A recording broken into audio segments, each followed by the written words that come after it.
दुर्योधन ने कहा, भीम झूठे बकबक करते हो, कहलाते धर्मज्ञ, द्वेष का विष मन में धरते हो। बड़े वंश से क्या होता है, खोटे हो यदि काम, नर का गुण उज्ज्वल चरित है, नहीं वंश धन धाम। सचमुच ही तो कहा कर्ण ने, तुम ही कौन हो बोलो, जन्मे थे किस तरह, ज्ञात हो तो रहस्य ये खोलो। अपना अवगुण नहीं देखता, अजब जगत का हाल, निज आंखों से नहीं सोचता, सच है अपना भाल। कृपाचार्य आप पड़े बीच में, बोले, छी ये क्या है, तुम लोगों में बच्ची नाम को भी क्या नहीं हया है, तुम लोगों में बच्ची नाम को भी क्या नहीं हया है। चलो चले घर को, देखो होने को आई शाम, थके हुए होगे तुम सब, चाहिए तुम्हें आराम।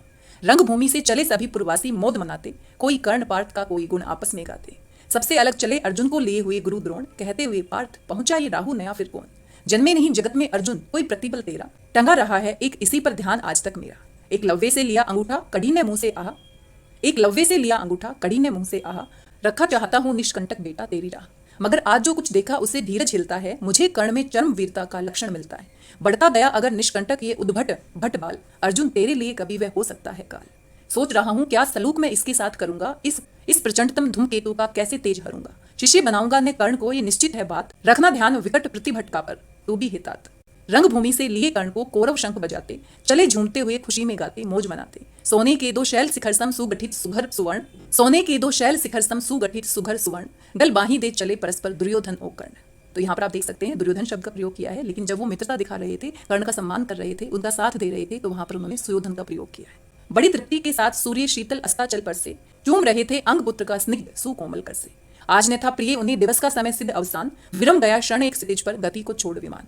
और हाय रनिवास चला वापस जब राजभवन को, सबके पीछे चली एक विकला मसोसती मन को, सबके पीछे चली एक विकला मसोसती मन को। उजड़ गए हो सुपन की, जैसे हार गई हो दाव, नहीं उठाए भी उठ पाते थे कुंती के पांव। और कुंती ने उनको पहचान लिया था कि ये तो कर्ण है, मेरा पुत्र है। और यहीं पर प्रथम सर्ग समाप्त होता है।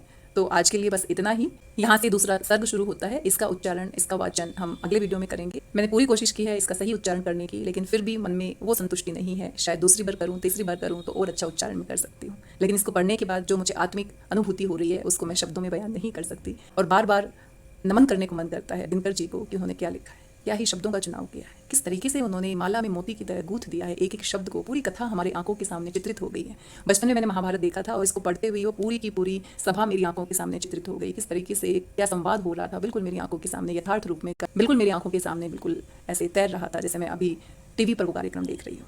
आज की इस वीडियो में बस इतना ही। मिलते हैं दूसरे सर्ग के साथ, दूसरे सर्ग के वाचन के साथ। तब तक स्वस्थ रहिए, व्यस्त रहिए, मस्त रहिए, खुश रहिए और जीवन में आगे बढ़ते रहिए। धन्यवाद, बहुत बहुत धन्यवाद।